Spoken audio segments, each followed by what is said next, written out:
Μετά τη διακοπή του περιοδικού Spider-Man από τη Modern Times το φθινόπωρο του 2001, δεν φαινόταν στον ορίζοντα ότι κάποια υπάρχουσα εκδοτική εταιρεία θα αναλάμβανε να κυκλοφορήσει τις ιστορίες του αγαπημένου μου ήρωα στη χώρα μας. Ευτυχώς όμως για μένα, εδώ και κάμποσα χρόνια είχα ξεκινήσει να αγοράζω τις αυθεντικές εκδόσεις, οπότε μικρό το κακό. Αλλά για να σε εκμυστηρευτώ την αμαρτία μου, όσα χρόνια και αν περάσουν, ακόμα και αν έχω τα αυθεντικά τεύχη, πάντα θα αγοράζω μια ελληνική ongoing σειρά των κύριων τίτλων του Spider-Man. Οπότε από τη στιγμή που για τα επόμενα χρόνια δεν συμβαίνει κάτι τέτοιο, ας κάνουμε ένα μικρό ταξίδι στο παρελθόν. Αναμφισβήτητα, τις τελευταίες 2 δεκαετίες του 20ου αιώνα πραγματοποιήθηκε μια εκπληκτική ανάπτυξη στον τομέα της πληροφορικής σε παγκόσμιο επίπεδο. Αν και η χώρα μας δεν εμπλεκόταν ενεργά στην ανάπτυξη των νέων τεχνολογιών και η αγοραστική δυνατότητα των γονιών μας ή των παππούδων σας ήταν ιδιαίτερα χαμηλή, η νεολαία της εποχής, αγόρια και κορίτσια, έδειξαν ένα σημαντικό ενδιαφέρον για την απόκτηση γνώσεων πάνω σε αυτές. Έτσι λοιπόν, το 1983 η εκδοτική εταιρεία CompuPress εκδίδει τα περιοδικά Computer για όλους και Pixel.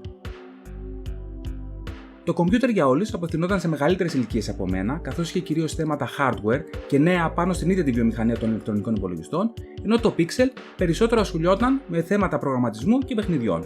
Οπότε φαντάζομαι αντιλαμβάνεστε ποιο από τα δύο με κέρδισε. Φυσικά, λίγα χρόνια αργότερα, ανάμεσα σε πολλούς τίτλους που θα κυκλοφορήσει η εταιρεία με θέματα πληροφορικής, εκδίδουν και το περιοδικό PC Master, το οποίο αρχικά ήταν αρκετά διαφορετικό από αυτό που ίσως γνωρίζετε, καθώς αν δεν κάνω λάθος, μέχρι το 2015 κυκλοφορούσε κανονικά στα περίπτερα. Στις αρχές της δεκαετίας του 90, εκτός από τις διάφορες εκθέσεις που οργανώνει η CompuPress, έχουμε και τη συνεργασία με την ERT και την τηλεοπτική εκπομπή The Computer Show, από τους ανθρώπους που εργόντουσαν στο περιοδικό Pixel και με παρουσιαστή τον Αντώνη Λεκόπουλο. Έναν άνθρωπο που μου είναι ιδιαίτερα συμπαθής, αν και δεν τον γνωρίζω προσωπικά, αλλά θα μπορούσατε να καταλάβετε κι εσείς γιατί έχω αυτή την άποψη μέσα από τα πολύ όμορφα σύντομα βίντεο που φτιάχνω στο κανάλι RAM Rulers Computer and Gaming Museum. Νομίζω όμως ότι το παράκανα. Για άλλο λόγο έχετε επιλέξει να παρακολουθήσετε το συγκεκριμένο βίντεο. Οπότε, αν δεν με έχετε ήδη κλείσει ή αλλάξει, να πάμε στα τέλη της δεκαετίας του 90, όπου η CompuPress δημιουργεί την Anubis και επεκτείνεται στις εκδόσεις βιβλίων επιστημονικής φαντασίας και σκέτο-φαντασίας, και το 2005 επεκτείνεται ακόμα περισσότερο με την ελληνική έκδοση του κόμικ Conan της Dark Horse. Συνεχίζει με διάφορες ιστορίες ηρώων της DC Comics, αρκετά graphic novels, τίτλους του Ultimate Universe της Marvel. Μετέπειτα κυκλοφορεί τις πρώτες ελληνικές εκδόσεις manga, για να καταλήξουμε στον Ιούλιο του 2010, όπου εκδίδει το πρώτο τεύχος της σειράς The Amazing Spider-Man. Αυτό το βίντεο αποτελεί το τέταρτο και τελευταίο μέρος της σειράς βίντεο, όπου βλέπουμε και αναλύουμε τις σημαντικότερες συνεχόμενες ελληνικές εκδόσεις περιοδικών με ήρωα και τίτλο Spider-Man.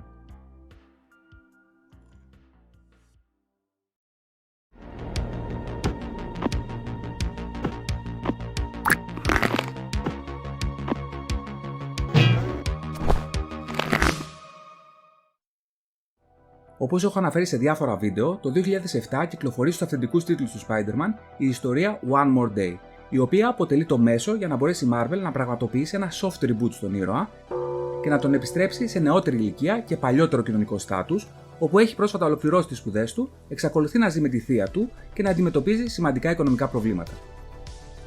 Έξυπνα και λογικά, η Anubis Comics επιλέγει να ξεκινήσει την κυκλοφορία της ελληνικής έκδοσης του τίτλου από το τεύχος 546 του Amazing Spider-Man Volume 1, όπου ξεκινάει η νέα αυτή περίοδος για τον ήρωα, με γενικό τίτλο Brand New Day ή όπως το αποδίδουν στα ελληνικά, μια νέα εποχή. Βολικό επίσης για την Anubis είναι το γεγονός ότι με την έναρξη του Brand New Day, η Marvel διακόπτει την κυκλοφορία όλων των τίτλων του Spider-Man και κυκλοφορεί 3 τεύχη του Amazing κάθε μήνα, με διαφορά μια εβδομάδα το ένα από το άλλο. Έτσι, από τη στιγμή που η έκδοση βρίσκεται 3 χρόνια πίσω από την αυθεντική, έχει πληθώρα ιστοριών να κυκλοφορήσει, αλλά δεν έχει και το πρόβλημα της εναλλαγής μιας ιστορίας από τον έναν τίτλο στον άλλο. Κλασική περίπτωση για μένα, δεν πήρα χαμπάρι ότι κυκλοφόρησε η νέα αυτή ελληνική έκδοση, οπότε δεν μπορώ να σας πω πολλά πράγματα για το πρώτο τεύχος, αλλά φαντάζομαι ότι είναι ταυτόσιμο με το Amazing Spider-Man 546. Με τη μόνη διαφορά ότι έχει χρησιμοποιηθεί το variant εξώφυλλο σε σχέδιο του Βρετανού Brian Hitch, γνωστού σε πολλούς από τους τίτλους The Ultimates και The Ultimates 2. Τα 13 τεύχη του The Ultimates έχουν επίσης εκδοθεί στα ελληνικά από την Anubis Comics σε 2 τόμους. Ένα πράγμα που θα μπορούσε να παρατηρήσει ένας παλιότερος αναγνώστης των ιστοριών του Spider-Man από το πρώτο και last τεύχος είναι το ύφος του storytelling.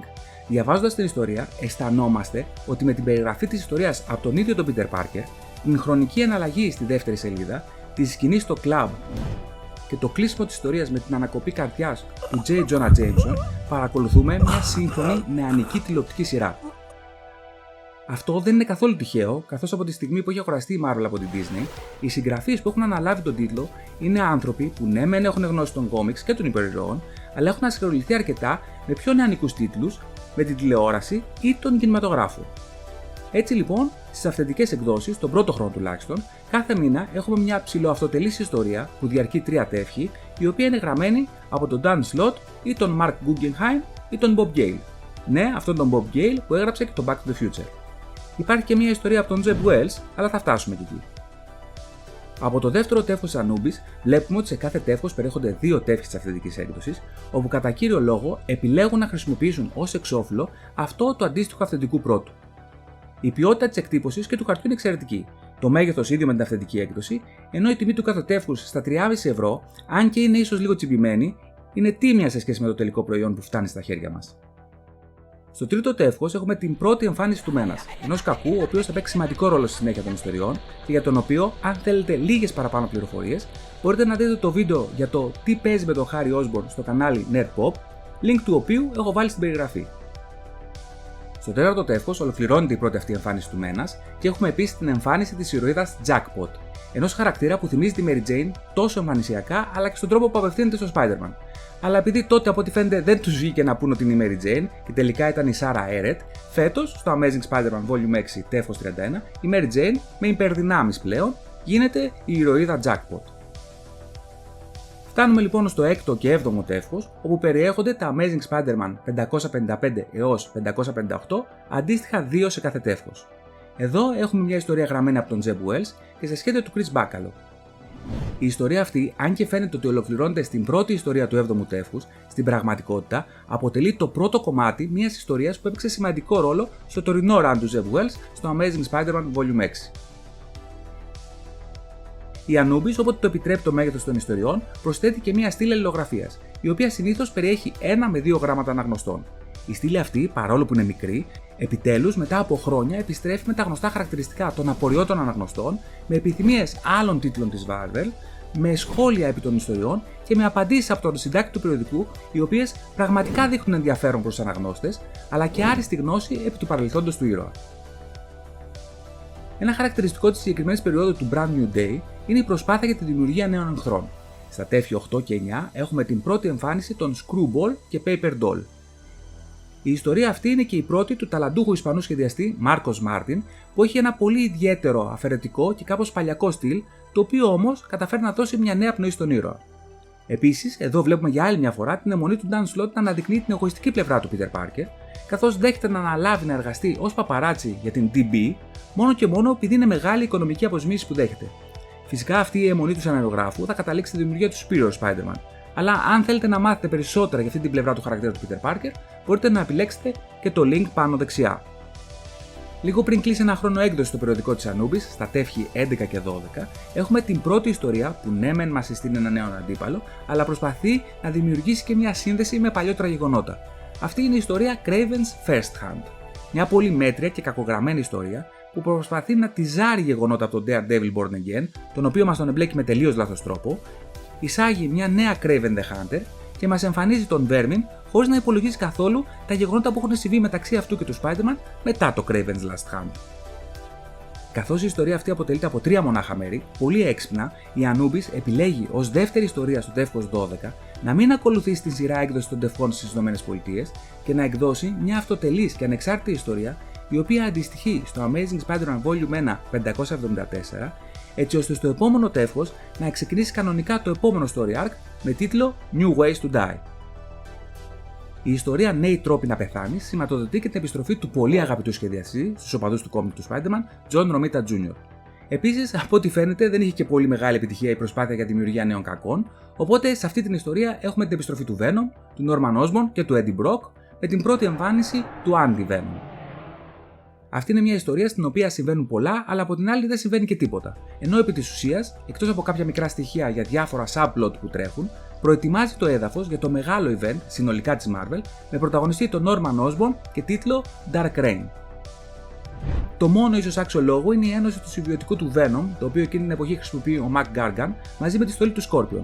κάτι το οποίο από ό,τι φάνηκε αργότερα άρεσε ως ιδέα στον Dan Slott, καθώς επανέλαβε κατά αντίστοιχο στο Amazing Spider-Man Volume 1 799, όπου ενώνει το συμβιωτικό του Carnage με τον Green Goblin.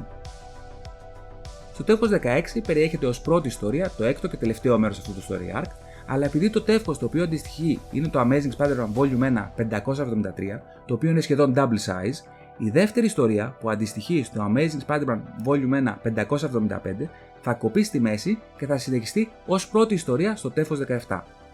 Στο τεύχος 17 λοιπόν, η Anubis με μια πολύ μικρή λεπτομέρεια μας αποδεικνύει πόσο πολύ την ενδιαφέρει η επιμέλεια των εκδόσεών της. Στο εσωτερικό του εξωφύλλου, όπου υπάρχει το recap του προηγούμενου τεύχους, βλέπουμε ότι έχουν αλλάξει τις 2 από τις 3 εικόνες σε σχέση με το αυθεντικό. Αυτό γίνεται γιατί το recap προέρχεται από το Amazing Spider-Man Volume 1 576, την δεύτερη δηλαδή ιστορία του τεύχους. Αυτές λοιπόν οι εικόνες που χρησιμοποιεί το αυθεντικό recap στην έκδοση της Anubis εμφανίζονται στην πρώτη ιστορία, οπότε θα ήταν τελείως άτομο να υπήρχαν και στο recap. Γι' αυτό λοιπόν πολύ έξυπνα τις αντικαταστούν με εικόνες από το δικό τους προηγούμενο τεύχος. Μπράβο στην Anubis Comics. Επίσης, σε αυτό το τεύχος, μαζί με τα δύο επόμενα, 18 και 19, έχουμε τις 3 καλύτερες σεναριακά ιστορίες μέχρι τώρα. Πράγμα το οποίο δεν είναι τυχαίο, καθώς και οι 3 είναι γραμμένες από έμπειρους συγγραφείς κόμιξ, τον Joe Kelly, Zeb Wells και Mark Waid αντίστοιχα. Ειδικά στο τεύχος 19, όπου το σενάριο συνδυάζεται με το σκίτσο του Μάρκος Μάρτιν, η κλασικότητα της ιστορίας απογειώνεται. Εδώ επίσης έχουμε και την πρώτη εμφάνιση του πατέρα του Jameson, τον J. Jonah Jameson Sr. Αν γενικά παρακολουθείτε τα βίντεο μου ή αν επιλέξετε να δείτε το βίντεο με το τι παίζει με τον Harry Osborn στο κανάλι Nerd Pop που ανέφερα προηγουμένως, εκεί αναφέρω σε κάποιο σημείο ότι θα ήθελα κάποιες περαιτέρω εξηγήσεις σχετικά με το πώς φαίνεται να έχει διαχειριστεί ο Peter Parker την επανεμφάνιση του Harry Osborn μετά τον υποτιθέμενο θάνατό του. Η αλήθεια είναι ότι περίμενα κάποιος να σχολιάσει το συγκεκριμένο σημείο και να μου απαντήσει: ρε φίλε, υπάρχουν αυτές οι απαντήσεις, γιατί όντως υπάρχουν στο Amazing Spider-Man Volume 1 581, το οποίο περιέχεται ως δεύτερη ιστορία στο τεύχος 20. Το θέμα όμως είναι ότι εκτός ότι είναι ένα απλό πασάλιμα εξήγησης, η εξήγηση στην πραγματικότητα δεν δίνεται ποτέ στον Peter Parker, αλλά μονάχα στους αναγνώστες μέσω των εικόνων, αφού ο Χάρι του λέει απλά ότι κάποιος άλλος τα κανόνισε όλα, αναφερόμενος στον πατέρα του, χωρίς να του δίνει καμία παραπάνω εξήγηση. Μια τρομερά χαμένη ευκαιρία στην όλη φάση με τον Brand New Day είναι ότι κανένας συγγραφέας δεν έχει εξερευνήσει την απίστευτα έντονη συναισθηματική φόρτιση που θα πρέπει να έχει μόνιμα εσωτερικά και ψυχικά ο Peter Parker, καθώς θα πρέπει να θυμάται πώς έχουν εξελιχθεί και έχει ζήσει όλα τα γεγονότα στη ζωή του και πριν τη συμφωνία με τον Μεφίστο, από τη στιγμή που θυμάται την ίδια τη συμφωνία. Αυτό βέβαια δεν είναι κάτι ξεκάθαρο, μέχρι ακόμα και σήμερα, 16 χρόνια μετά, γιατί αναδιαστήματα το χειρίζονται διαφορετικά. Αλλά τέλος πάντων. Στα τεύχη 22 και 24, τα οποία περιέχουν τα Amazing Spider-Man Volume 1 584 έως 588, έχουν την ιστορία Character Assassination, η οποία έχει ένα κάποιο ενδιαφέρον, καθώς εξηγεί και ολοκληρώνει τα δύο μεγάλα μυστήρια που τρέχουν μέχρι τώρα από την αρχή του Brand New Day, τα οποία αφορούν τον Menace και τον δολοφόνο με τους Spider Tracers. Παρ' όλα αυτά, και αυτή η ιστορία δεν πάβει να θυμίζει, όπως είπα και νωρίτερα, τηλεοπτική σειρά και η όλη φάση είναι σαν να παρακολουθείς ένα μέτριο season finale επεισόδιο. Στο τεύχος 25, στην πρώτη ιστορία, έχουμε τη συμμετοχή του Spot, κάτι το οποίο δεν το ανέφερα καν, αλλά λόγω του Across the Spider-Verse, ίσως κάποιος θα θέλει να το τσεκάρει. Αυτό που έχει σημασία σε αυτό το τεύχος είναι η δεύτερη ιστορία, όπου συμμετέχουν και οι Fantastic Four. Εδώ έχουμε μια πραγματικά καλή δουλειά του Dan Slott στον χαρακτήρα του Johnny Storm, a.k.a. Human Torch. Ο Johnny είναι εδώ και χρόνια πολύ καλός φίλος του Spider-Man και γνώριζε καλά και τον ίδιο τον Peter Parker. Έτσι λοιπόν, σε όλη τη διάρκεια της ιστορίας, έχει μια μόνιμη ενόχληση που δεν μπορεί να θυμηθεί ποιος είναι ο άνθρωπος που φοράει τη στολή του Spider-Man.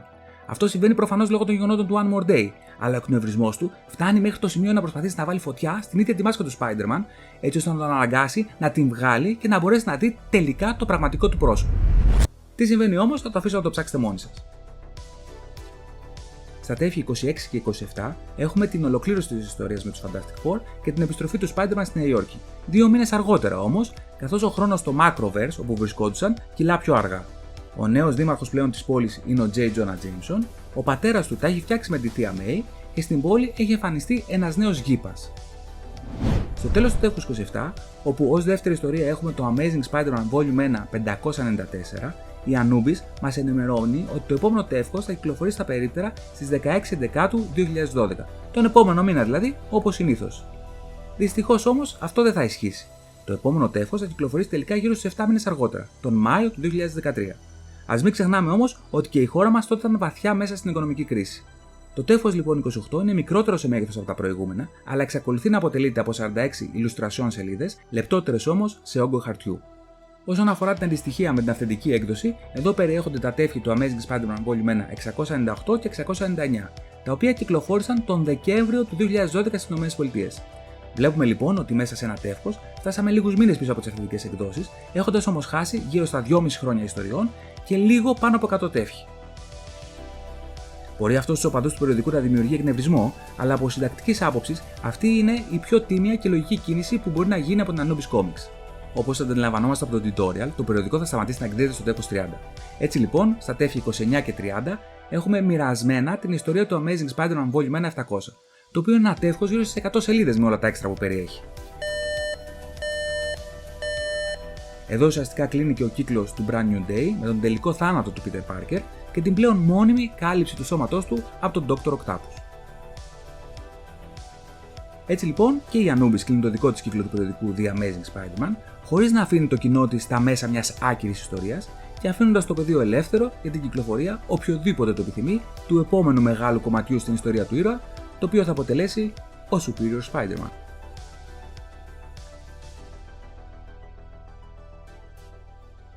Αν σας άρεσε το βίντεο, πατήστε ένα like. Και αν θέλετε να ενημερώνεστε για τα επόμενα uploads, κάντε μια εγγραφή στο κανάλι. Και φυσικά, αν θέλετε, αφήστε και ένα σχόλιο με τις δικές σας απόψεις.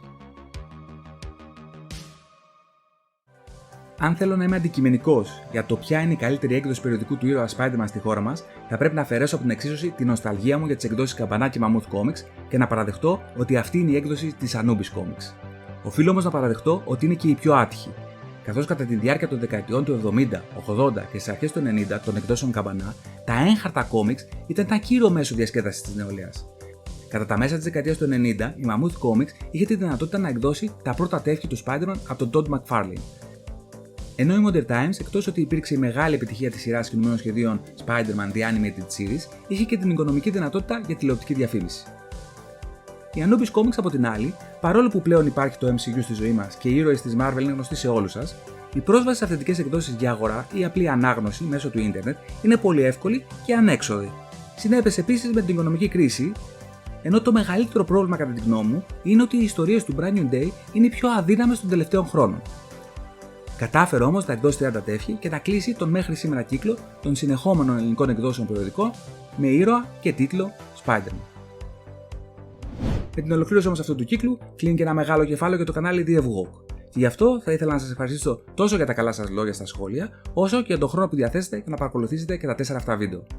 Οπότε, αυτά για απόψε Marvel Maniacs και ως την επόμενη φορά έχετε τα μάτια σας 14.